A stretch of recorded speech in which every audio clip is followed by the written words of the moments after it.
The views and opinions expressed on this show by its guests are not necessarily those of Lounge Media Group or the show host. So if you sue someone, make sure it's the party responsible for hurting your feelings. Also, grow up, be an adult, and understand not everyone thinks like you. And that's okay.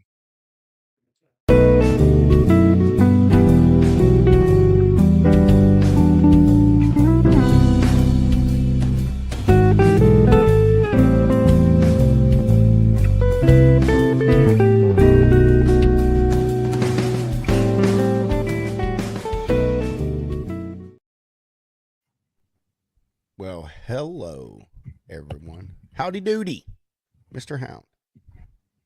What's up, brother? What is up with you, man? I'm oh sorry, you asked me a question. Ah, fucking boom. Bro. Telling you, dude. I'm good, man. I'm good. It was a slow day, man. I mean, it's been a slow week. I think for everyone, it's kind of maybe. I mean, maybe everyone starts saying, but I don't know. A lot of my customers push their stuff just like completely off until the end of the week and even into next week.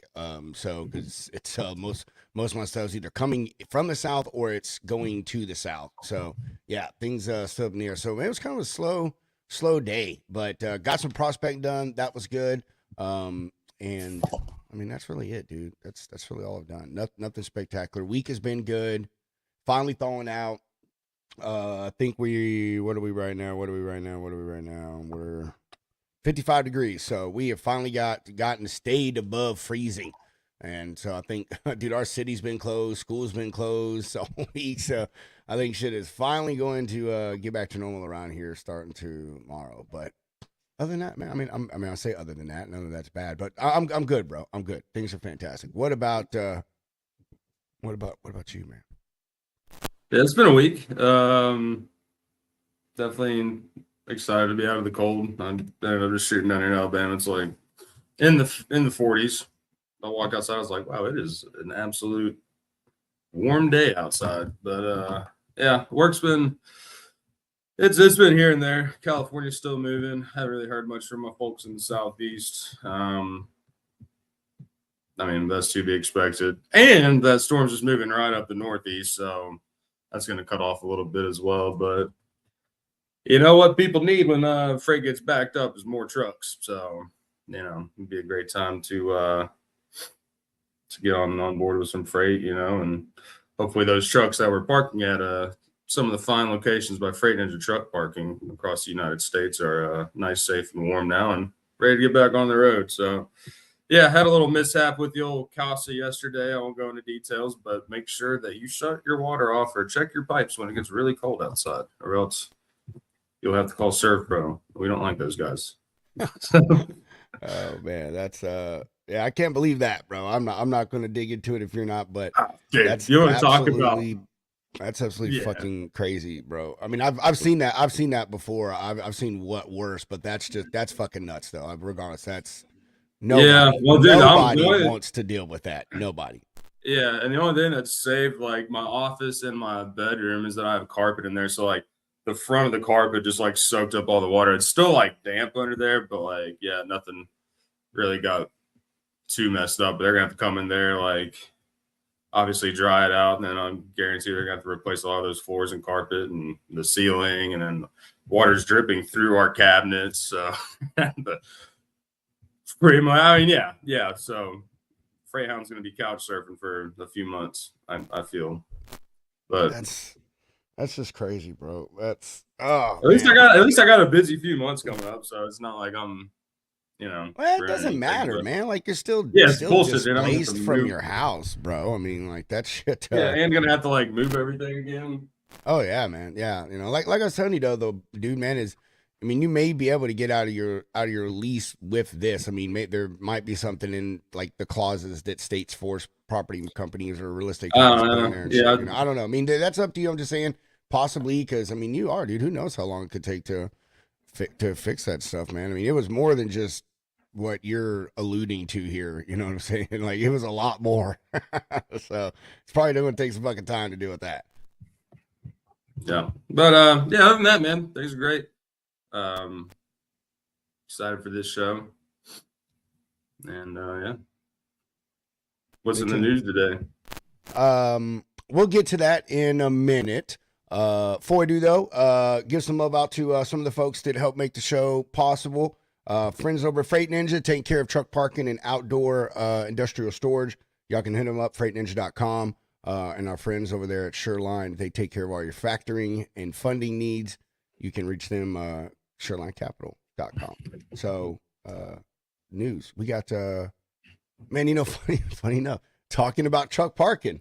That's what's in the news. Lounge Media News, brought to you by AR Doc Pro and sourced from truckingnewshub.com.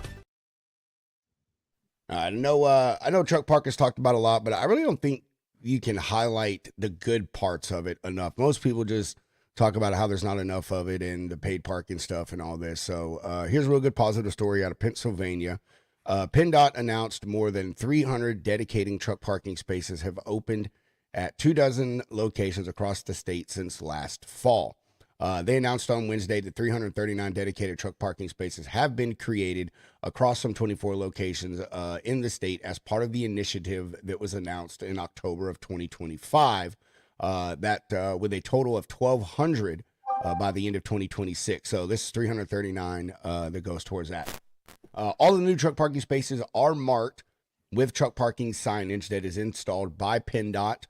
So you don't have to, fear risk of getting towed, especially after I tell you where some of these are at, which I got to give it to Pennsylvania for being creative with this. So the added new truck parking spaces are at interstate off-ramps, other PennDOT-owned sites, and way stations. Some of those are on the I-99 off-ramps in Bellwood and Blair County, I-79 north and southbound way stations in Butler County, Route 100 way station, 4 different ramps on I-79, some on I-81, a location on I-70, I-380, Route 315 in Luzerne County, Route 9404, it says / Penn Highway Park and Ride in Northampton County, off Route 6. I'm sure that means something to people up there. Also north and southbound way stations on I-81 in Schuylkill County, a couple locations on US 11, I-79 southbound way station in Washington County, and the I-83 northbound and southbound way stations in York County. You can locate the new truck parking spaces using the new public truck parking option on 511pa.com, or you can get the 511PA app on your phone, it says. Finally, as a commercial driver license holder, I know how critical safe parking options are for the people who keep goods moving to and through Pennsylvania. The Shapiro administration is wasting no time in making good on its commitment to give more truck parking options to help drivers meet their federal rest requirements. And that was from PennDOT Secretary Mike Carroll. He also closed out with, "This is just a common sense approach to enhanced safety, and our department is always looking at ways to add more spaces for trucks." So, there we are with that, man. Yeah. I like to do. I mean, we've. I'm pretty sure we probably reported on this, Hunter. About this initiative. We report on a lot of truck parking stuff, and so it's good to see these states, actually following through. What was the other one? I think it was Indiana. They added a whole bunch. Somewhere like that. They had a couple of hundred too, not too long ago. But yeah. Well, it's a good sign that we don't remember either, because a lot of times they get this money and 339 spots. That's great. I think one of the last ones though, they got a couple $1 billion, and it was only going to be 40 spots or something crazy like that. Yeah, it was. Maybe it was that's maybe that's a wild exaggeration. But yeah. It was a lot. It was a lot of money though. You're right. I remember us doing the math. We're per how in the hell does this make sense? Yeah, it was crazy. It was over $1 million a spot is what it was going to end up costing. It was fucking astronomical. But that doesn't make any sense, because shit, you don't know they own the property, and then I guess it's just government contracting, so they're just going to pay whatever they want to pay for it. But very true. Well, I like this, man. They pretty much just are making use of space that they already have. Yeah. And here's the thing about way stations, man. Is you can pretty much park at them anytime. The thing is that a lot of states, they'll close their way stations. Like, they'll put the arms down and stuff. So the only thing you can do is get on the bypass ramp. You actually can't get in there and really get to the parking. So, good stuff here. And what I was going to say, we were talking about the funding thing. I don't know if you saw that news story about a bill that just got passed, or maybe it was just submitted. I can't remember, but it had like $200 million in truck parking, like earmarked in it. And they specifically wrote out, God, now I forget. It can't be used by like certain people that are known to be predatory on truck drivers. It's got like several different things in there that is keeping it out of the hands of people who could commit fraud with it. So that's good they're even seeing that, man. Hey, if we're gonna give this money to people, like, it needs to go into the right hands and make sure it's actually going towards what it's meant for. Absolutely. So that's all I got for that, man. Well, good deal. Well, you ready to get to our guests? I very much am not. I mean, very much am. Very much. Ladies and gentlemen, Lefty, also known as Charles Bunde. Lefty's the man to call, snapping trucks big and tall, highway king with a camera in hand. Lefty's the man, yeah. Howdy. There you go. The first and only guest. Well, I don't know. Besides Tony, because I think we played one of Tony's songs on his intro video. But so, other than Tony Justice, the only guest that has wrote their own intro song. Hey, gotta do what you gotta do, right? Oh, That's man. right. You love telling like that damn stuff. Oh, I do. I love it. It does a lot for a lot of people, if you're doing it for certain friends and things, it makes it fun. Because you can actually put that personal touch and everything into it. That's right. I hope that's How you coffee. been since do what? That I was telling Pedro, I hope that was coffee. Oh yeah, no, it's coffee tonight, man. It's that Road Dog coffee. No, man, I need to get me some more Road Dog coffee, dude, to be honest. I'll buy it, and then I just forget to fucking order more, and then I just keep forgetting to order more. So yeah, it's a bad habit. I need to just do that subscription thing is what I need to do. Heck yeah. Save some money, don't you? Yeah. But well, Lefty, how you been since we saw you on Friday, brother? The cold. Yeah. That's what's new. Yeah. Yeah, it was a little chilly. We got down to like -6 the other night, and I was like, yeah, just a little chilly. A little more than I wanted. But for the first couple of days there, they sat there and kept saying, oh, it's hitting on Friday, Saturday, all the way up until Sunday. It was almost 40 degrees outside, so it was like comfortable.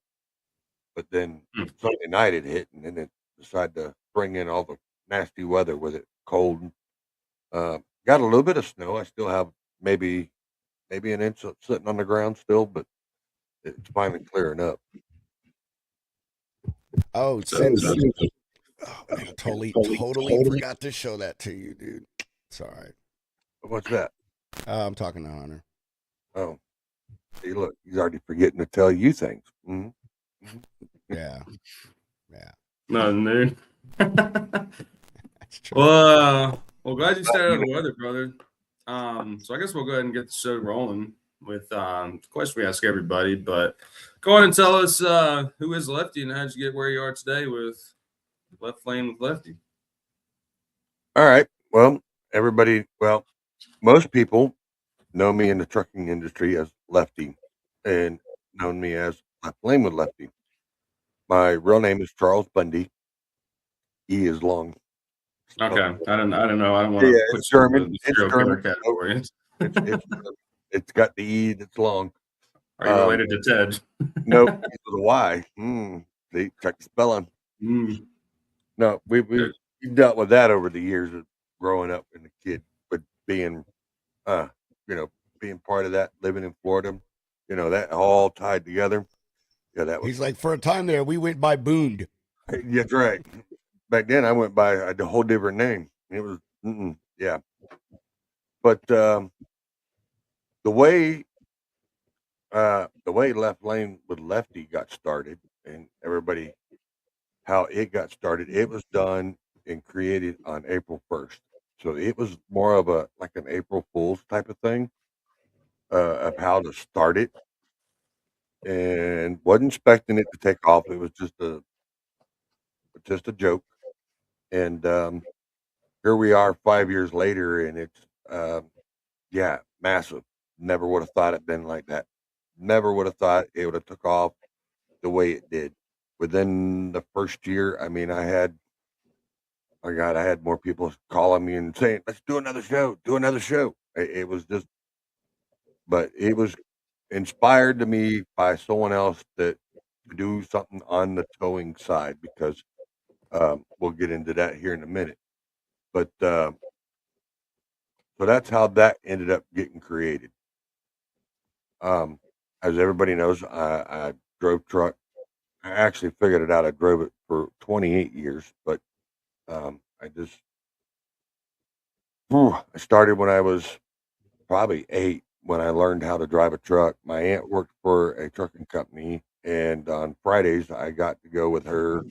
And the owner used to take me on Fridays and say, "Hey, you're not going to school. You're going to come with me. We'll learn some construction, get you a skill." So on Fridays, used to love to go and take off with him, go learn different parts of the trade, different equipment. And one day he threw me in a dump truck and said, "If you can figure out how to drive it, I'll teach you how to run it." Don't tell an 8-year-old that loves trucks, "Hey, you're going to give me a truck with a 10-speed in it, and you're going to tell me how to, if I can make it move, you're going to teach me how to drive it." Yeah. So I've been driving trucks since I was 8 years old. So I've been driving for quite a lot longer, but legally from '97 till now. So, but yeah, there's been quite a few years. But I learned how to drive um, when I was 8, playing around with dump trucks. Then I learned how to operate loaders and learned how to operate excavators. My grandfather was a trucker back in the military, so he brought that out into when he got out of the military. And then my dad was a trucker and a company owner. Um, so, the trucking is in my blood. It's been in my blood since I was born. So the only other thing I could think of growing up was I'm going to play baseball or I'm going to be a trucker. And so during those years, everything was doing good. I was got onto the baseball league, was at 14 playing baseball. Second year in, become a pitcher, was enjoying it, loving it. Um, one night in May, I was coming home from baseball practice and I ended up getting hit by a car from behind. That's how I ended up being lefty. Wasn't right then and there, but 7 months later, they ended up having to take the arm because there was no muscle movement. I mean, it messed up the arm pretty good. Um, so I ended up being handicapped, and my surgeon, when they did the operation, asked me, "What do you want to do in your life? Because when we take this arm, you're going to be limited." I looked at him and I said, "I don't care. I still want to be able to drive a truck. I want to still be able to drive a truck." And that was at 14. And so they ended up figuring out what needed to be done. So we ended up getting the surgery done. Um, so when I turned 18, uh, I ended up getting my CDLs, and a lot of people were like, "How did you get them? You had to have a medical waiver." Well, that's where the surgery come in. The doctor actually went through and read the DOT laws on the medical part that anything that was an inch above the elbow had to have a medical waiver.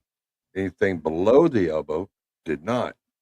So what he did was legally legit. How he did it medically, he actually left the bottom part of the elbow joint, so it wasn't in that spec. So I didn't have to have a medical waiver to get my CDLs, Hmm.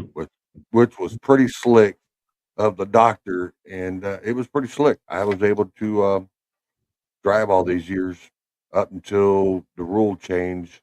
Well, part of it was rule change, uh, but part of it was because of the cancer that pulled me out of a truck. So, but I had fun, man. I've done some crazy stuff in the truck, crazy stuff. Oh, I got stories that we could tell, but there's some of them I can't tell on here. 'Cause, you know, never know. Just say. Well, what what all kind of trucking did you do, Lefty? Well, when I got my CDLs, I ran local. I started out running dump trucks. I went to work for the guy that taught me. Went to work for him for a little bit. Um, then I switched over to another company. We were doing long haul in the state because I couldn't leave state until I was 21, but I could drive in state because Florida does an in-state program where you could drive in state at the age of 18. So I spent my next 2.5 years driving in state, running and getting used to being running long distance and running from Miami uh, and back up.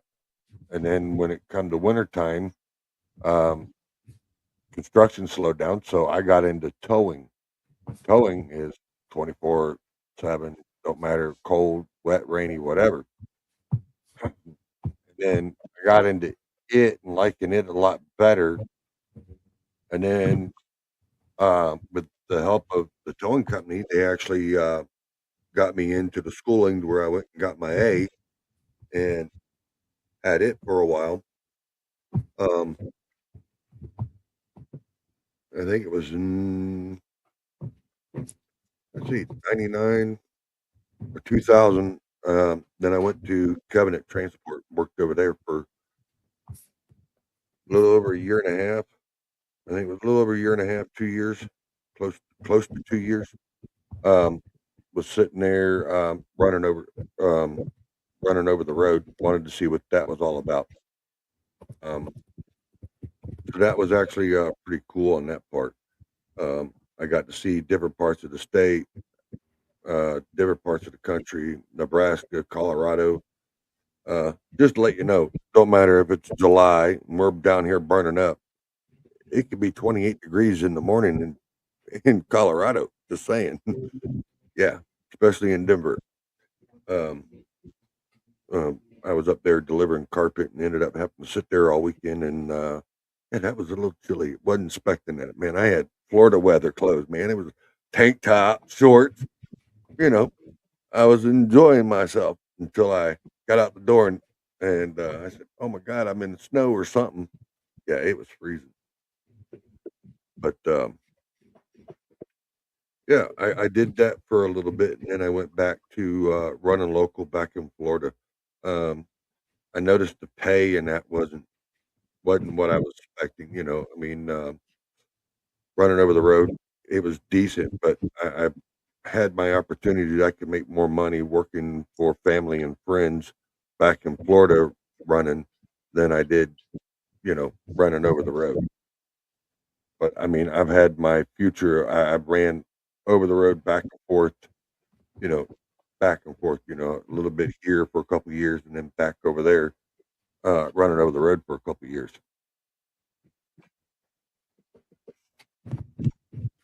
All right. On. So I guess so you say you started driving when in 96 96. legally? Yeah, yeah. Well, the end of 96, early 97, yeah. Damn, Right. Okay. Yeah. So yeah, so what are some of the changes you've seen, man? The biggest ones, from just your time driving. I mean, I guess even all right. So when you were a kid, were you just like, did you do like the farm thing where it was like agricultural and you were like allowed to drive at like 13 or whatever? Just kind of. Well, yeah, that was the man that my aunt used to work for. He owned a material pit, which was he would do not only but clay, dirt, and rock, but he also did a pug mix, which they call pug mix plant, which is clay and concrete powder mix. So it was more like a road based type of material. And so when I was doing that when I was younger, I got to do that on the weekends. So when my aunt worked on Friday, I went with the owner. We went and rode around different jobs. Then on Saturday, I would go into work with her, and then I would sit there and run a dump truck, bringing dirt down to the pug mix plant. So we would haul from one end of the yard. I think he had like 50 acres or so. So I would run from one end of the property to the other, driving a dump truck, and that learning how to shift and being able to be safe, passing trucks on a narrow lane dirt road. Because a lot of times you're in a pit, so you got almost like a levee going in between, and you got just enough room to drive in between you and another truck, and hopefully you don't hit mirrors because one of the two things you're going to go in the ditch or you're going to smack mirrors. So you really had to pay attention on how close you could be to pass someone out there, or you had to wait until someone come off the levee and then went across and then back over. So it wasn't too bad. I mean, it was fun for me because it was a whole new world. I mean, hey, I get to play with this big truck. This thing growls. I get gears. It goes fast. Play with a bed that raises.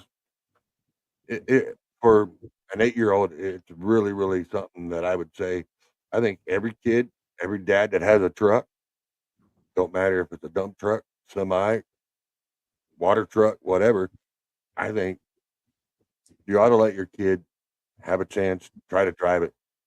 Let them get the perspective of the roads. I mean, it opens. I think it would make them a lot safer and give them a lot more experience to be ready for driving when it's time for them to drive. I'm Well, sorry. I'm sorry, Lefty. Susan, you're right. There is nothing good going on here. We keep the expectations low. So the results that we deliver are always high. How about Uh, that? hmm. Oh man. Lefty, before I get back I wish I to could say she didn't have a hand in it. my God, Just dude. saying. Hey, come Every on. time, I don't know why, but now every time I think about you, the first thing I think about is fucking Van and his whole give Lefty a hand. That dude Yeah, he is give him so mean. Van's the type of guy that's mean to kids. no, no. I He's know. mean to big kids. He's not Yeah, mean yeah. to little ones, No, but he's Van's an awesome guy. Comes from a good place, man. man, For it's all good.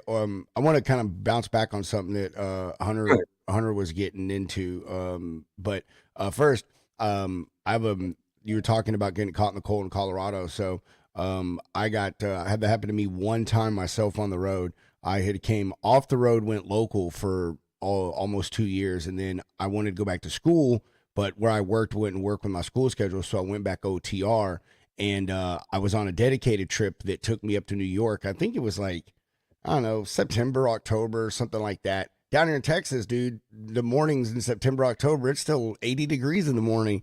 And I got out Yes. of my truck and it was like 40 degrees, dude. And this is how long ago this was, bros. I was delivering to a Dollar Tree, I think, but there was a Kmart right there in the same shopping center. And I went to Kmart in northern New York and found a Cowboys hoodie.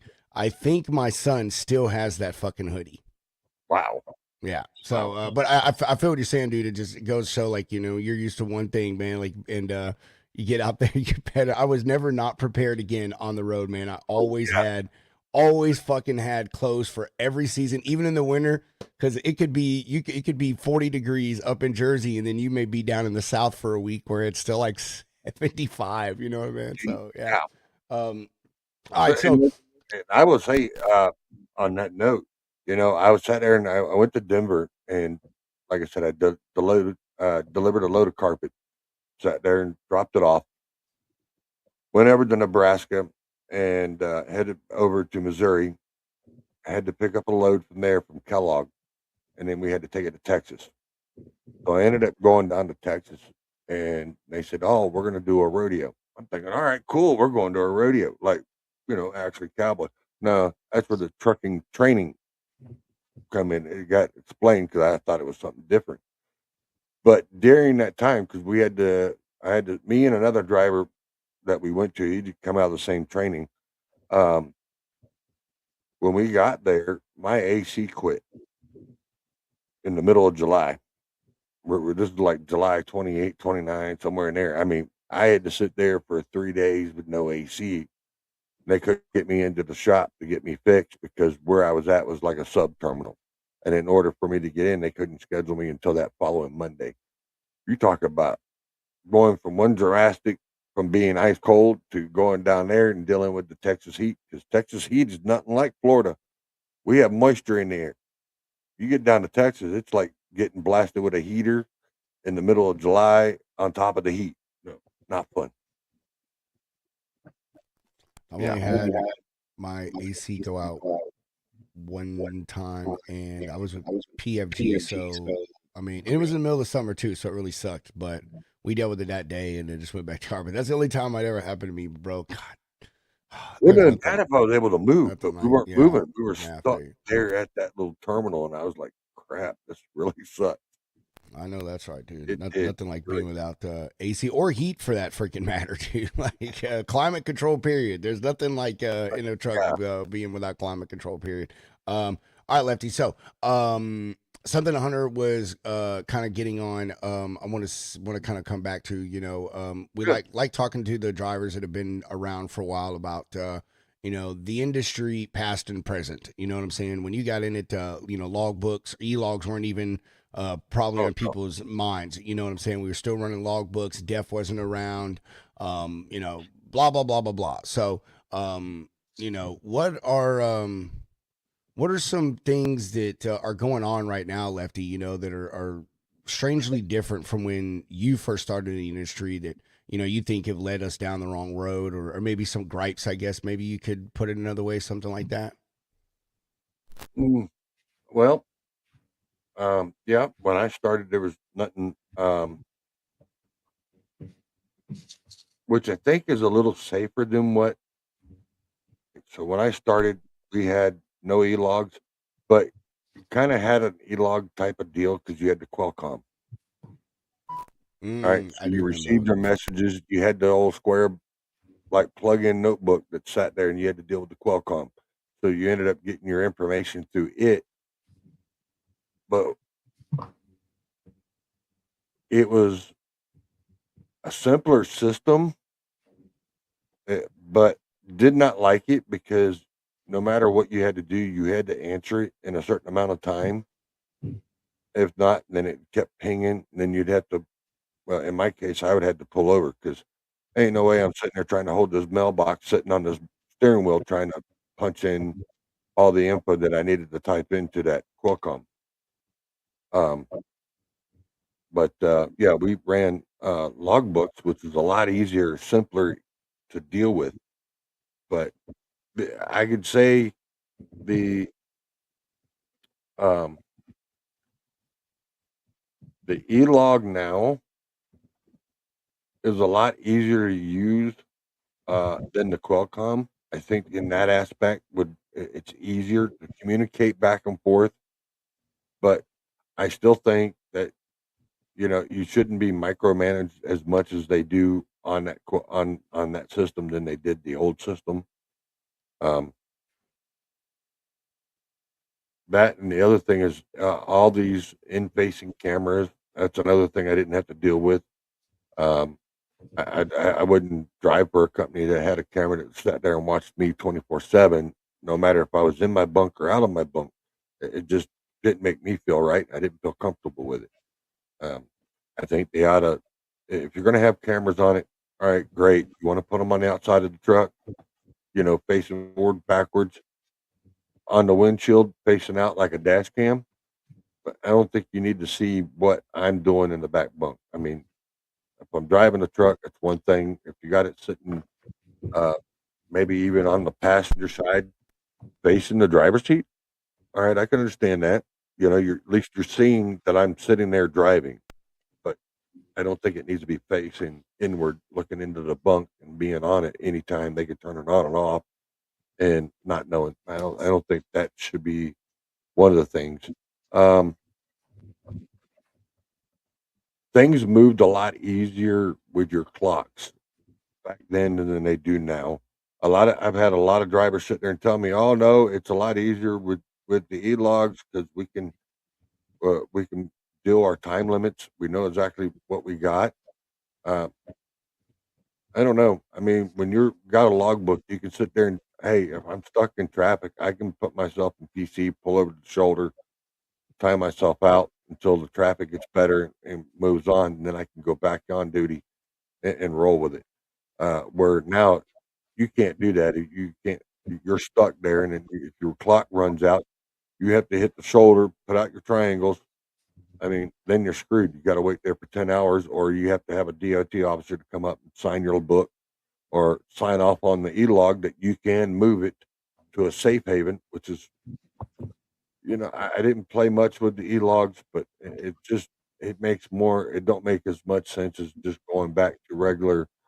Put it to the common sense, no nonsense BS with putting it back with the regular doing logbooks, doing the regular paper logbooks. I think it makes it a lot safer on the driver.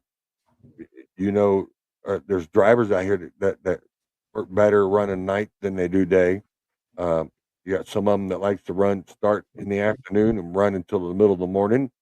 Then you got some of them that likes to work early in the morning till in the afternoon, so they don't want to have to deal with the night traffic and all that. And when you're dealing with an e-log, you don't have that privilege of sitting there saying, "Oh, this is what I want to do. This is where I want to take my time." You don't get it, and I just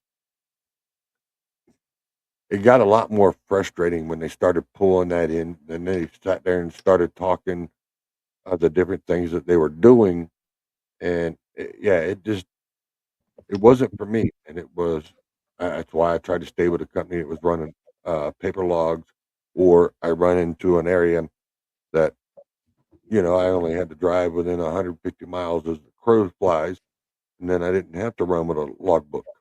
I could still run and do what I needed to do, and I didn't have to deal with all the other BS. So I think in my part, I was kind of smarter in myself, but for me, it was smarter for me to do it that way. I didn't have to deal with as nowhere near with the new e-logs and that. The last new truck that I got to drive was a 2016, 2017 Granite Mac, and then inside the Mac, they started putting in the integrated board system. They were testing the Mac e-logs in the book in that system, and yeah, and it was kind of freaky. I had an engine light come on the truck. Next thing you know, I hear a voice talking over, and I'm like, it scared the crap out of me. Didn't wasn't even expect it. I mean, the truck may have been, I think, like 2 weeks old, and I had an engine light come on. It was something to do with regen, and it kicked on, and I heard this voice coming. Everything will be okay. We're looking at it right now, and I'm like, "Where in that?" I'm thinking someone called my phone. Did I hit the button? No, it was Mac. It was their actual software department. They were actually diagnosing the truck while I was driving it, finding out what was going on with it, and I was like, I mean, it totally freaked me out. I'm like, nope, I don't want a new truck. Don't want this. I don't need someone sitting there calling me and scaring the hell out of me like that. Can you imagine driving down the road at 3 in the morning? Next thing you got a light comes on, and you hear a voice. Hey, we got this, sir. Don't worry about it. We were taking care of it right now. Thank you for your patience. You talk about scaring a driver white and white knuckled. Yeah. Hold on, I ain't getting in that truck. That truck's possessed. Sorry, get out of it. Nope. I drove that truck. That was the one and only time. I mean, I drove it for about 2 weeks, but when they did that, I said, "No, you can have it. I'll go back to the old school over here that ain't got no no desk system on it. Ain't got no computer on. No, give me back the old KW. We'll drive it. You can keep this new map. Yeah. I'll add this about the ELD. I did logbook and ELD. I prefer the logbook, but let's be honest. The reason drivers prefer the logbook is because it's easier to lie. Like it really is. It gives you more control over how you run your clock. Like me, I mean, I ran my logbook the same way every day. I woke up, started my logbook, started it all legal, and then I just drove and did stuff until I was tired of driving and doing stuff. And however many miles were on my dash, I just like divided it by 65 or whatever, and that's what my logbook was. Like if it was 8 hours, it was 8 hours. If it was 9, it was 9. You know, like that's just what I did. But you know, I could, and in that I could stop and take a nap for 3 fucking hours. So if I truly had an 18-hour day, it was what it was. But I can make it look like an 8-hour day, you know, if I knew what I was doing. But I think that, and I want to say it was Dean Croak who brought this up. And Hunter, you can the sleep schedule. No, not the sleep thing. This also may have been him too. But just leaving the ELDs, but making the hours of service like fluid, flexible. Allowing the driver to, you know, start and stop their clock when they want. The only mandatory, like, when they do take a time off, they have to do, I think it was the person said, like, at least 1 5-hour stint. You know, like you can't just take a whole bunch of hours and make it equal 10 hours throughout a 24-hour period. But like, let them do their clock however they want. As long as in that 24 hours, they took 10 hours off. That was Dean, because that kind of played back into his sleep schedule thing. Because like you were saying, you know, some people like, you know, they drive better at night. Some people drive better during the day. And then like everybody's sleep patterns are different. You know, some people, like if they go to bed early and they wake up early, they're going to feel like shit. But if they go to bed at 2 a.m. and they wake up at 5 a.m., that's just how their body works. But it is safer, you know, to give the driver the, option of like, okay, I'm driving, I have X amount of time left on my clock. Let me pull over, stop my clock, and then I can keep driving instead of them being like, well, shit, if I stop now that I'm burning my clock, I'm going to be a day late. So then they're pushing themselves, you know, beyond their, natural limits, which, as we all know, like, you can only hold your eyes open for so long. Like I know all of us at one point in time have had the good old fuck on me. It's like when you fall asleep it's like when you fall asleep in class and you have that dream that you're free falling and then you're slapping the desk, freaking out. Like, yeah, we don't need that. But back in my younger days when I used to run like that, and we were, I would sit there and say, probably about 15 years ago, somewhere in there where you could get away with that, where I, doing local stuff, I ain't gonna give out too much, but when you pull a double shift, because you needed the extra money and it was there and you could do it. Calling your buddy, hey, what's your login for your ELD? Asking for a friend. Didn't even need that. As long as you were then but like I said, and this is where that comes in too, because if you do, because you don't have to run a logbook if you're running within 150 miles the crow flies in one direction. If you do it that way and you run back and forth, so you could run 150 miles out as the crow flies, as long as you don't go over it, you don't have to run a logbook. Well, a lot of stuff that we did local, I mean, you didn't go over 100 miles, but you had a lot of sit time. A lot of times I did asphalt. So I would work during the day running gravel to the plant. Then at night, I'd sit there and go, well, I can catch a nap. We got 50 trucks out here. Take 3 hours before you can get unloaded. Hey, you can sit there and sleep. But when you do that back to back, it kind of catches up to you. And I've sat there and done that going out there on Alligator Alley and coming across there and not realize it. And then all of a sudden you hit a bump and you're like, oh. How long have I been driving for? I'm still driving.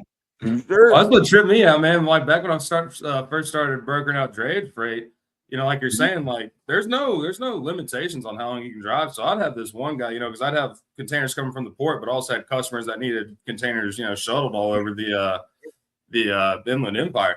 And there's this one guy, I called himself Curtis the Rabbit. I shit you not, he'd run for 36 hours straight, sleep for 5 hours, and call me back and be like, "Hey, when's the next round?" And I'm like, "Brother, what are you doing here?" He's like, "Trying to make money." But like when we used to haul salt, all right, there's a buddy of mine that's got the contract now down there in Florida. He's got one in Jacksonville, but they do a lot there at the port and where the Disney cruise lines and all that are, and that's Port Canaveral.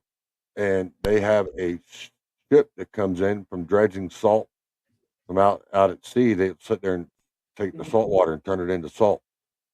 You can work on that job, and what's really sucks, it's a 5 mile trip, and you're running out of the port. You can run. You don't stop. Once you get there and you start that job, you don't stop until that ship is fully empty. That could take up to 48 to 72 hours. You're sitting there driving, you and about 6 other trucks, because they don't want that many trucks because they don't want the traffic lanes blocked. But you're sitting there nonstop. I mean, you're going, you dump, you come back, grab another load, come back, dump. I mean, it's just straight turnaround, and you're getting offloaded by a crane. So, one and a half buckets of a crane, you got a full semi loaded instantly. Boom, you're done. And then the next one, it don't take much. And you're right. You can work up the hours, but you can also get that moment like, is today Friday or is it Monday? I mean, it's time. Yeah. yeah, It's rough. I mean, but like I said, the difference in between running local and over the road, you can get away with more stuff local, but over the road, now the money has come up. When I started driving over the road, it was 23 cents a mile. That's what driver pay was. Yeah, that was cheap. Back then, that was decent money. That was like, hell yeah, I'm making good money. Yeah, I get to bump up to 27 cents. Shoot, yeah, yeah. But then when I got into going back local running, hell, I was getting more than that running side. I mean, what I made $1,000 over the road, I was making $1,800 a week running local. I mean, Yep. it's a no brainer to go back and I can sleep in my own bed. I didn't have to worry about the truck shutting off and then restarting up again, shaking the cab. Yeah. So, do you think you run yourself more ragged running local or over the road? Because I mean, I know there's got to be a lot of stress driving local because there's just way more obstacles than just shooting Well, right down the interstate. well, when you're running local, pretty much the places, so you know how to get around different areas. But yeah, you can run yourself ragged because you're running more hours, and then you're trying to, you know, then the old black dog theory comes in because you're chasing the money now. Um, you're trying to see what. All right, I did this week. What can I do? Can I pick up an extra shift at night, or this is what I'm doing during the day? I mean, we used to when you're running local, you're also getting paid by the load or by the ton, depending on what you did. I used to haul lime rock, um, and lime rock it used to be paid by the ton. So, um, as many more loads you can get on the ground, the better off you were that week. And I used to run when we were doing the Orlando International Airport. That was in 2000, 2001, right before 9/11 happened. Because that sucked. Because when that happened, we were stuck in the airport and we were having to dump. We got bum rushed by armed guards and couldn't get out of there almost 2 hours. I mean, they had us standing out of trucks, armed guard, military sitting there. Oh yeah, that was a freaky moment. Yeah. Imagine. I don't want to experience again, but hauling the lime rock, we were hauling lime rock in there. I used to do 5 loads a day. Everybody else was getting 4, only because I got slick. I'd go back and grab me another load before the end of the night, before the plant would close. I would go home. I lived less than 2 miles from the airport. So it was smart for me to take the truck home, park it in the yard, and then get up at 4:30, 5 o'clock in the morning, instead of like the rest of the guys that got up at 2:30 and 3 and sat at the mine when it opened up at 4 to get loaded. I was already dumping my first load at 5:30, and then by the time I got back there, the first round of traffic's going out. I'm already grabbing my load. So I mean, there was different ways of thinking about it, making it easier, but um, there was a lot more risk because you took more of a risk because you were getting paid by the load or by the tonnage. Um, back then we were getting close to 150 a load. So you pull in 6 loads, that's a pretty decent amount of money a day. Then you Yeah. take out Yeah. your fuel. Back then, fuel wasn't too bad. I mean, it was $75 a day for fuel. So you do the math, you still come out with a decent paycheck. Heck yeah. Yeah. Well, But I guess we'll kind of shift gears here and get to the show.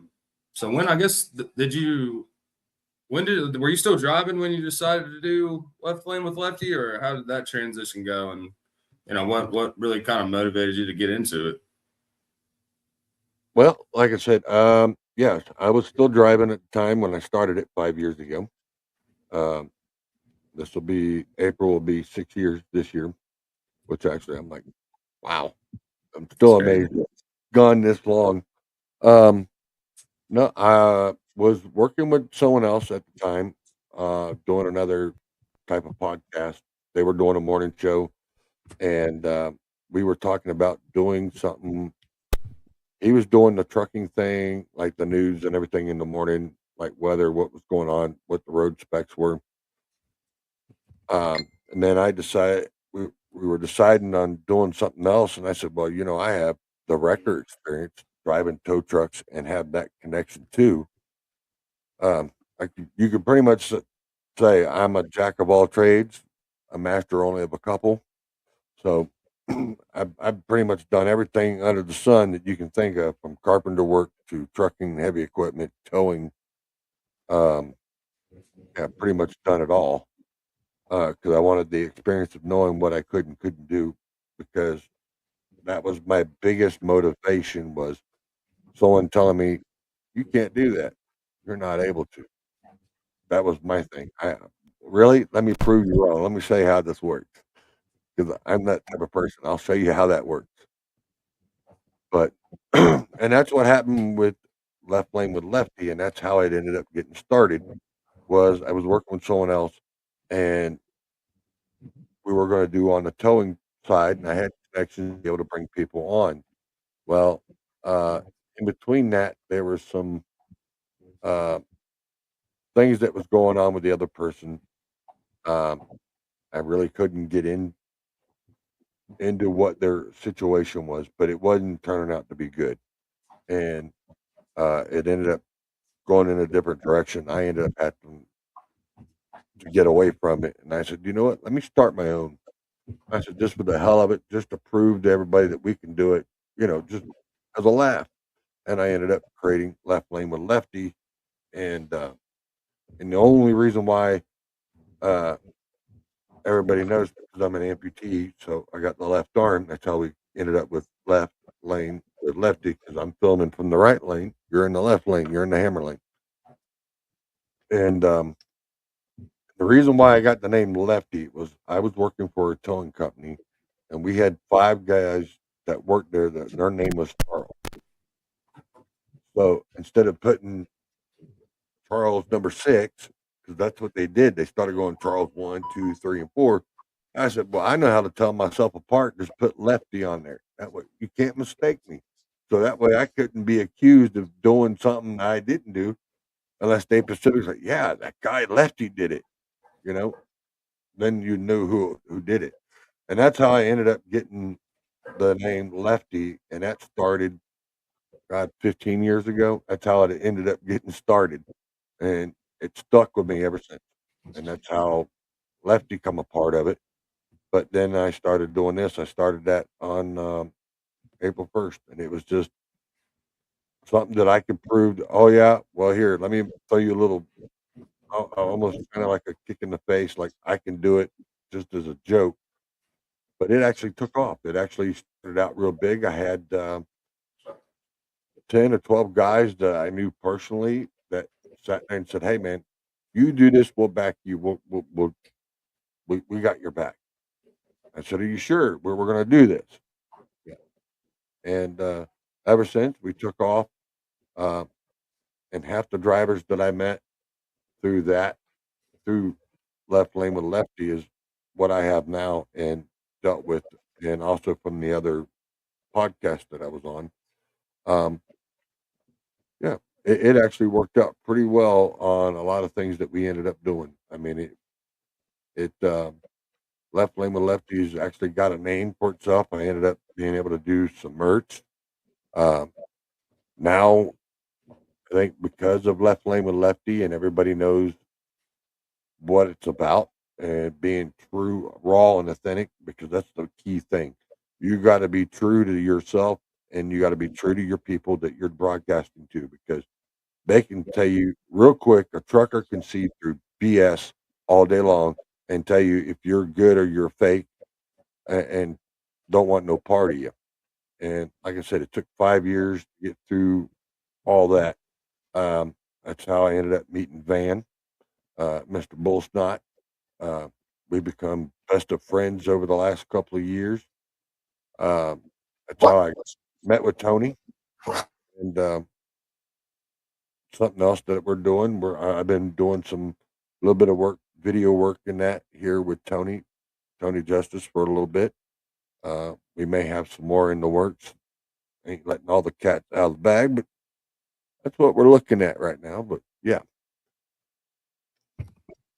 Well, firstly, I question your friend group as a child because if it took up until only 15 years ago for you to get the nickname Lefty, bro, if we were friends growing up, you would have got that shit like first time I saw you without an arm. Like that just immediately would have been your name. That would have been the end of it. So, secondly, I don't think that you knowing Van is something you should be telling people. I'm just saying. Just saying. I mean, you do what you want to do, but I don't tell people that I know him. but you gotta let them know that you are the sane one out of that relationship. You know, That's true, and I'm fine with it. I expect saying. that. That's why you gotta say that way he can go. I do know normal people.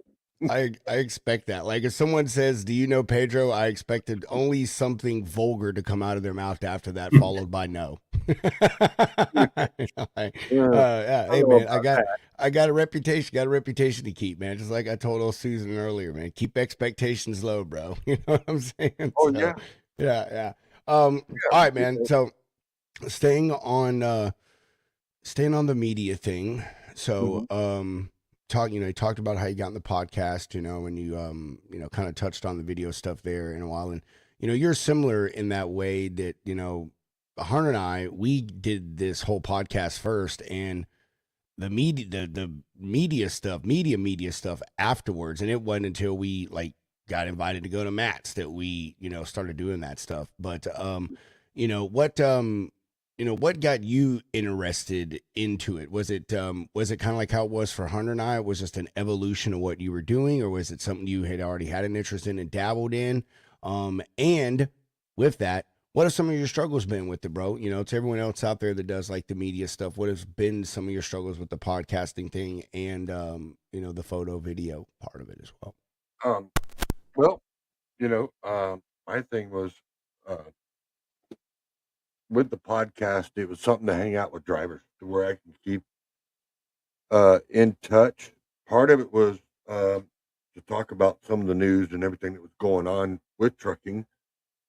We had different things that going on. At the time, I had 10 or 12 people. I had quite a few of them that did heavy haul, a couple of door swingers, um, one or two skateboarders, well, which we know as flatbeds, RGNs, and regular dry vans.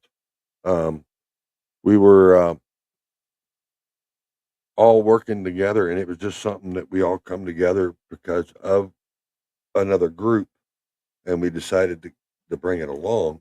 And so I was running here local, and it kind of worked out for me to where I could do that on the weekend and hang out with friends that I don't get to see as much as I used to. So that was the reason why the podcast got started and kicking. And then I loved being able to do photos. I liked being able to see all the trucks and take pictures. And it was more of a what I liked, what I could put on there. And then I tried to turn it into a it's a touchy realm if you're going to try to make money off of doing videos and pictures.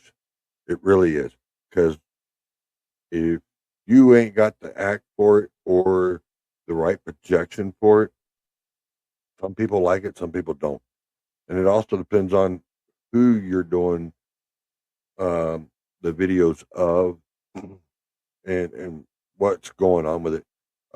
Like I said, very first interview that I had on the podcast was Hatermade, Mr. Jacob Bonham. He was my first interview, and it actually turned out really well. Um, there was the things that I've asked him a while back here lately, and I said, "There's a lot of things that changed from what you told me you've seen yourself in 5 years," and we kind of laughed about it on a whole new deal, which that might be coming out later too. But yeah, um, doing that. Then I was doing the pictures and videos, but I ended up doing it more for my friends than I did for trying to make money out of it, because I was working at the time. I was driving, making decent money. So the podcast was more like a hobby. The videos and that was something that I could show. Hey, look at the artwork that I could do. But here's you the video for my friends. The ones I got to meet and meet new people, and that's how it ended up getting bigger and bigger. Um, but like I said, yet today I haven't. I don't ask for money for my videos. I don't ask um, people for if I got a good video and do it, and you want me to do a video shoot or something like that, then yeah, if you want to pay me, that's fine. But no, for the last 5 years, this has all been done on my own pocket, done on my own dime, and it was just something I had a passion for because I love trucks. The last 2.5, going on 3 years now, um, I've been out of a truck on and off, but the last 2 years have really played it with me. Like I said, last year, just recently last year, I had to get my CDLs. Gave them up. I don't have them no more. Um, and then when I got diagnosed, and the reason why I don't have them is because I was diagnosed with cancer, and they seen the spots on my back when I went to do a physical, and they wouldn't give me the physical because of it. They said, you need to go get checked. We can't give you a physical because your health is not looking. Everything else looked good. It's just the physical part of it didn't look right because of what they seen from the growth of the cancer coming through the skin, which I couldn't see because it was on my back. I didn't know it was there at the time. Um, so we ended up um, going to get the doctors and finding out I couldn't get the DOT physical, but the CDLs were still good. Um, so I kept them as long as I could, and then when they finally expired, which was just a few months ago, and I had to give them up. That was a hard moment in my life to be able to give those up, because even though I haven't been in a truck steady in the last couple of years, or the last 2.5 years, um, I was still able to get in a truck, move, do a couple things local, just doing my thing with it. Uh, but yeah, it brought tears to my eyes when I actually had to give those up, because I fought like hell when I got them, because everybody said, no, you ain't going to be able to get them. You're an amputee. You're not going to be able to get them. There's no way. And I had every negative turned at me, to where I said I had to prove a point that I'm going to get my CDLs and I'm going to keep them. And there ain't nothing you can do to, you know, to keep me from doing it. And you talk about 2.5 years, man. Yeah, I fought hard to get my CDLs, and then when I got them, I fought like hell to keep them, and did everything by the book that I could to keep them, and that. But then when the cancer come along, and it was just something that wasn't expected, it was in a DOT physical that caused it to where I couldn't get my physical, and it caused me to not being able to drive a truck. Um, some people sit there and tell me, "Hey, I'm glad I ain't driving a truck. I'm done with it."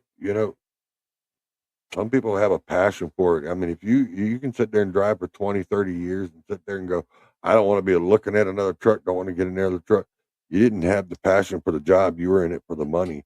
And someone like me, I still get choked up now. I mean, even though I already know the circumstances, I know what I got to deal with. But I really would, if I could give up something, I really would go back and love to be back in a truck driving it. I'd rather be driving a truck. It's been my thing all my life. I grew up around it, learned it from a young age. I mean, it's almost like being part of my family. It's like losing a family member. It's hard to let loose. It really is. Um, so the podcast and that, and what I do now with the videos and that, going to these truck shows is to hang out with friends and being able to be around these trucks and still have the passion of being a trucker, but I get to do it through my friends. I get to ride in their truck. I get to film their trucks. I get to talk, and we get to sit there and deal with the stories, and get to talk about all the different things of where they've been. I'm like, yep, been there, done that. Yeah, yeah. I don't want to go back to that town.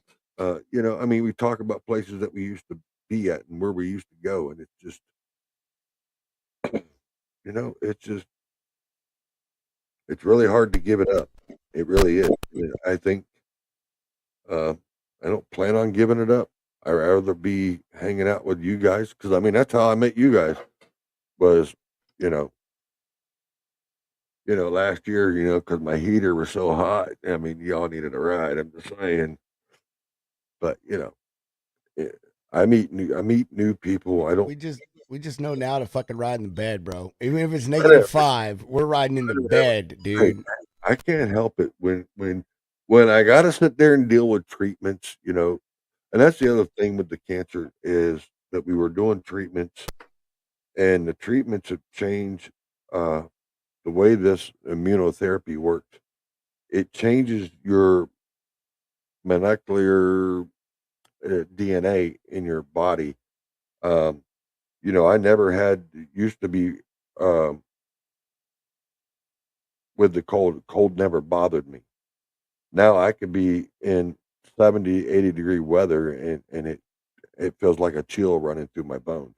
Um, I can sit there and put my hand in cold water, and it feels like it's hot. I mean, it's just different things where the chemical therapy it does things to your body that you're not used to, and it changes it. So you got different things you have to look at. Not that I try to burn people out of my truck, but it's just saying. When you're cold, you're cold. Sorry. Like I'm 80. My bad. Next time I'll make sure I take my Geritol with me though. All right there, Mr. Potato. All right, no, man, it's cool, bro. I'm not gonna tell you what to do in your own truck. Again, I just know. I'm picking on I you. just, Come I on, just know to ride in the bed. That's all I'm saying. That's all I'm man. saying. Yeah. Are you sure about that? I don't know. I mean, it is a one-armed guy driving. I mean, hopefully I don't have to sneeze or nothing on the back road. Yeah. I guess I just better jump at the right time. Yeah, You know what I'm saying? make sure it's a bush, not a tuck tree. and Just saying. tuck and roll, baby. Tuck and roll. You hit the water. Just make sure you roll. Yeah, all right. But no, I mean, it's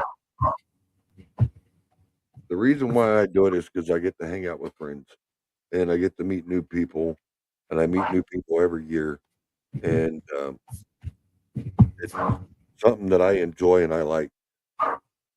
Um, I don't know. It hits me different than it does most people. Most people, they're like, that's a truck, a truck. There's some of them that drive it and they're in it. But either way I go, I mean, I got good friends like Brandon Carpenter, the bar trailer. I've known Brandon, like I said, I met Brandon from the other podcast that I used to be on before I started mine. And when I did, Brandon's one of the ones that sat and said, "Hey, if you do, dude, I got your back." And it's been that way ever since. And God, we've known each other almost 7, 8 years now. Maybe no, a little longer than that. So yeah, I mean, you meet good people and you have good friends. And um, like I said, I met a dear friend, Van, Bull Snot.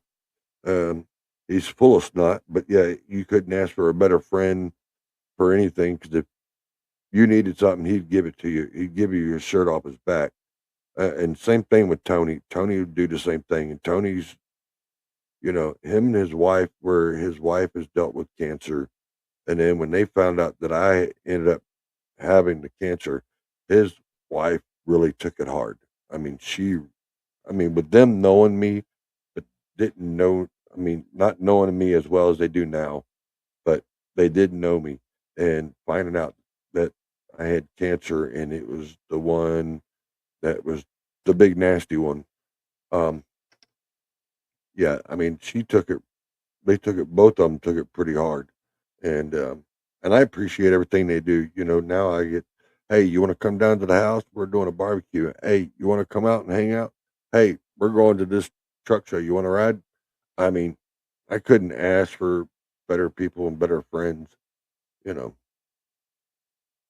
I really couldn't. And there's quite a few of them that I can sit there and say. There's Alex My.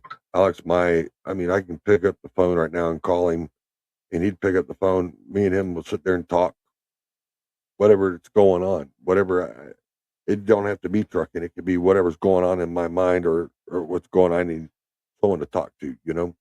Um, Good people. Same thing with Tex. And Bobby McGee. Can't forget Bobby McGee now. Uh, like I told her, I said I'm gonna have to do that song like Jeremiah and the Bullfrog. I got a good friend named Bobby McGee. Yeah, yeah. I mean, good people. You just can't find good people like that anymore. And when you do find them, you want to hold on to them and keep them. And trucking, and I don't care what anybody says. They can say, "Well, trucking ain't a family no more. It's not family oriented." Go to a truck show and prove it to me that it ain't family. Prove it that it's not family because I can prove to you 100% that it is. And yeah, there's more friends and family there than there is out in regular trucking. I hate to say it. Um, a lot of these people get these little things in their head that sit there and talk about, oh, well, this ain't good for trucking or that ain't for good. And then you guys get in a cross war, or, well, we're going to be with the Teamsters and we're going to do this. We're going to do, you know, there's too much fighting and bickering over when someone wants to stand up and let's say, stand up for something that everybody wants to stand up for, but you got too many of them that want to be too many roosters, not enough hens, or better known as too many chiefs, not enough Indians. Um, and you have that out here. But when you get into the tow truck world, you don't have that. You don't have all these different chiefs. Everybody's all Indians. Just you got some that's got a little more money than the other, but everybody is all the same. Everybody treats you the same as the same person as if you were the bum that walked off the street. Troy Massey, the biggest man with the biggest heart, uh, will treat you just like you were one of his, like a brother. Um, Don Woods, uh, you got a few others that are just like that. you know, they all sit there and treat you with respect, take you in. And I mean, I don't get where people in the trucking industry here lately has been sitting there saying, "Oh, it's nothing but a joke. It's not worth it." You're hanging with the wrong people and getting the wrong information.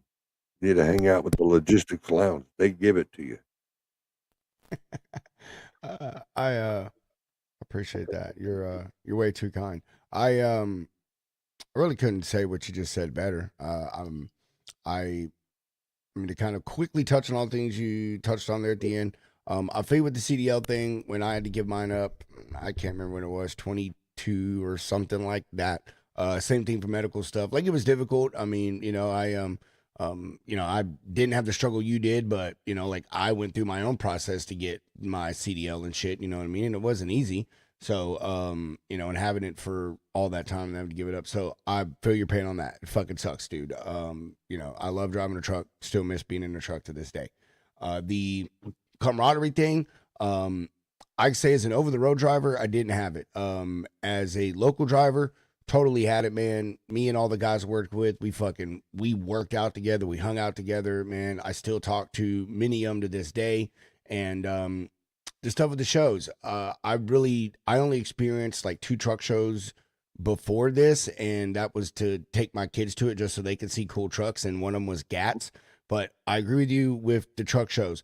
You really see the family side of stuff, the camaraderie side of things, that it still exists. You see the, I guess you could say, the folklore that surrounds trucking, or that I would say still surrounds it. I think we could all agree that there's still that folklore that's around of trucking, these, big burly guys, and, this crazy hard job they do, and, trucks, whatever. But, so that stuff's still alive there, and I agree it's a good place to see it. And being a part of it, getting to know the people that attend it. You named a lot of great names. I really, could add a lot to it, as we both could. So, or we all could. There's so, other names into it. Yeah. Yeah, 1,000%. But I've enjoyed it very much. I know Hunter has, and like, honestly, I feel personally, blah blah blah blah blah. Personally, I feel we have Indie Trucker, aka Chris Thomas, to thank for that. He is the one that really pushed Hunter and I to go to fucking Matt's 2024. And that kind of started it all. So since then, like, we've built a great group of friends, and it's a lot of fun. It's you also get to learn a lot of things, and just, I don't know, can't say enough great things about it. So I'm with you, man. Go to fucking truck shows. 100%. Look up truck shows and near me, and find one close to you, and go. Questions here. Left is the man, and makes a great Uber driver when you leave the Hound and Pedro with the show. Yeah, that's pretty funny. Thank you. Yeah. We all just use you for your gas, bro. That's what it, Hey, that's what it's about. Give now, receive later. I'm just saying. that's what it is, bro. We all just use Lefty for his gasoline in the truck. That's what it is, man. My theory is, if I can help you out and it puts you in a safer place, then I'm all for it. I mean, that's just my nature. I've always been helpful, and if I can do it, I'll do it. If I can't, then I'll figure out another way of doing it. But at least you'll get the help. Yeah. Well, Lefty, we appreciate you sharing your time with us, man, and your story. Dude, I mean, I've only known you less than a year. When did I meet you? I think Large Cars and Guitars. Large Cars and Guitars. I think it was officially, yeah. I think Large Cars and Guitars. So, less than a year, man. So, I didn't, know a lot of the stuff that a lot of the things about you that you shared tonight. So, appreciate that, broski, so very much. We're not pushing you off. We're just do 2026. We're trying to be more finite with the shows, man. You know what I mean? Like, keep them shorter and stuff like that. If A, keep the audience engaged, but B, so we're not taking up everybody's time, right? Because people got better shit to do than listen to us three yahoos ramble. but Yeah. with that, what you got to close it out for yourself, Lefty? Any final or any exiting comments, questions, concerns, updates, or plugs for yourself personally, for your podcast, your media stuff, all that. Yeah. I'll give you a little thing, a little acknowledgement here, real quick. Drivers, if you see another driver in trouble, don't sit there and grab the phone and start nitpicking. Get out of the truck and help him. Or the least you could do is get out of the truck and say, "Hey, you need some help? I don't mind helping you, whatever you need. If it's backing in, getting something fixed, or lights, strap, something, you know." Best way to meet a new friend is get out and help. Just it's the best way to meet another driver instead of pissing him off. Just saying. And that's just one of my advices, that if you see someone struggling, just stop and give them a hand. If they don't want it, hey, can't say you didn't try, but at least you gave it the effort. Shows, there's going to be a couple this year that I'm going to go to. Well, I'm going to be at Large Cars and Guitars. That's a guarantee. I will not be going to 75 Chrome Shop. Won't be able to make it because I'll probably be doing treatments at the time. Depends on how things are going, because I got to get back started into that, because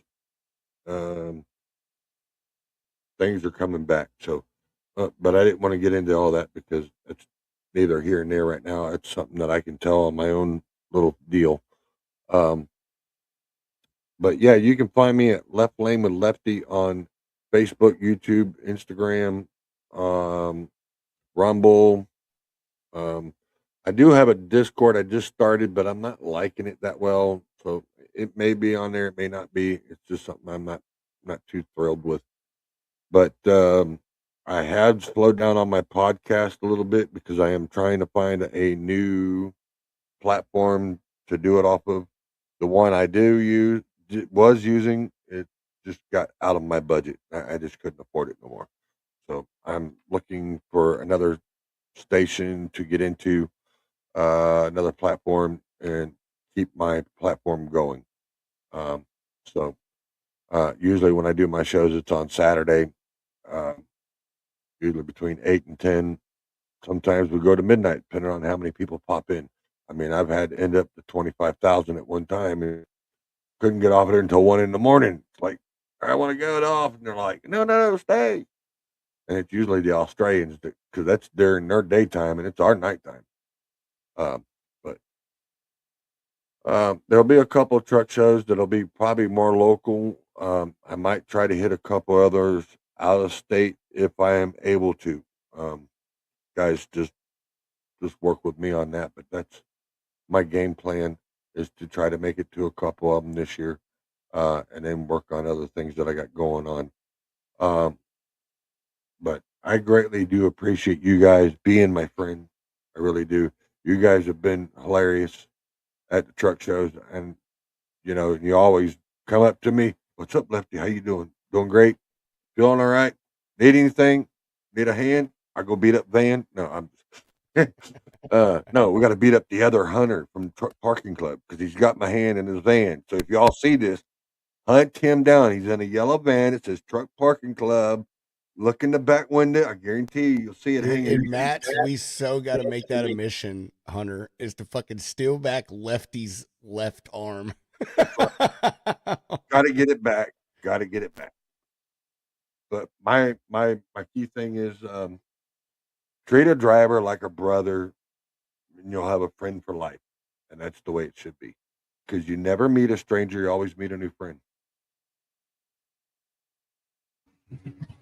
Well said. Hell yeah, bro. Heck I yeah. like it. You're a good guy, Lefty. You're a good Mhm. guy. I'm glad I met you, bro. I'm glad I did not avoid you like I do most human beings. Say that.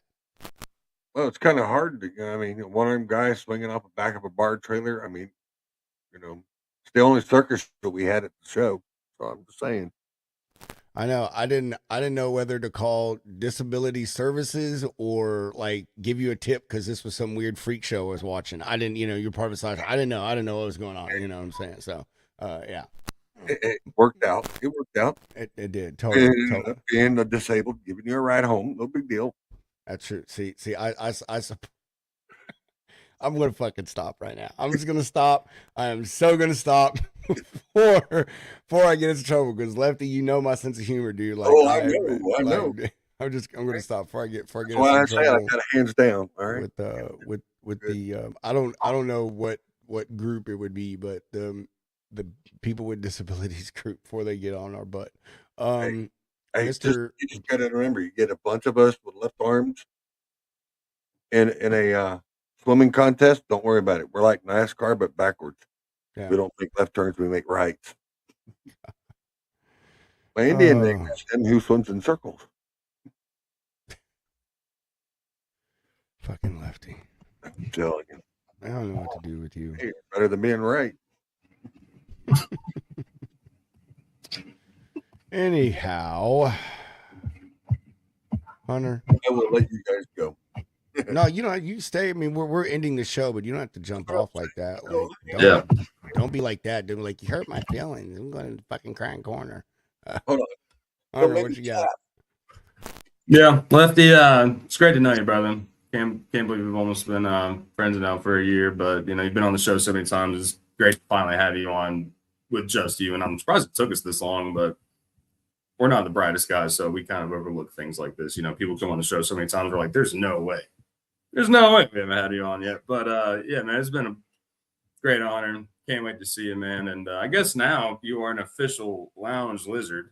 So even though you've had an open door the entire time, you're now in that group. So heck yeah. Well, I feel privileged being on here because you guys have come a long ways in what you guys do.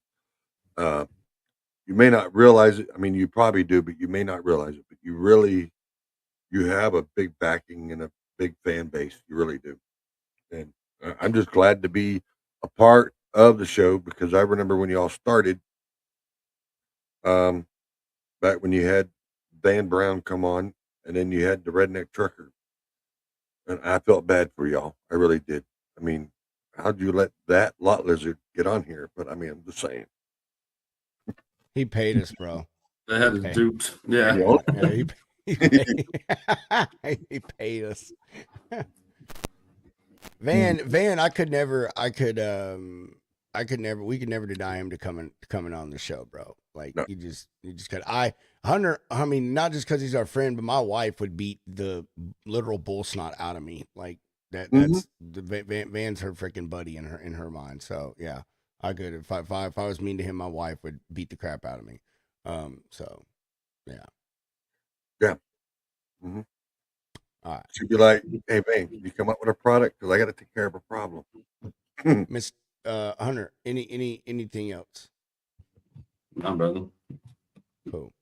We're gonna do some sponsor love here before we get going, and then we'll talk about what we got going on the rest of the week. So, paying some bills here with Shoreline Capital. With Shoreline Capital, you don't just get their 50 years experience in finance and banking, you get freedom. Shoreline lets you choose the invoices you factor so you're in control of your cash flow.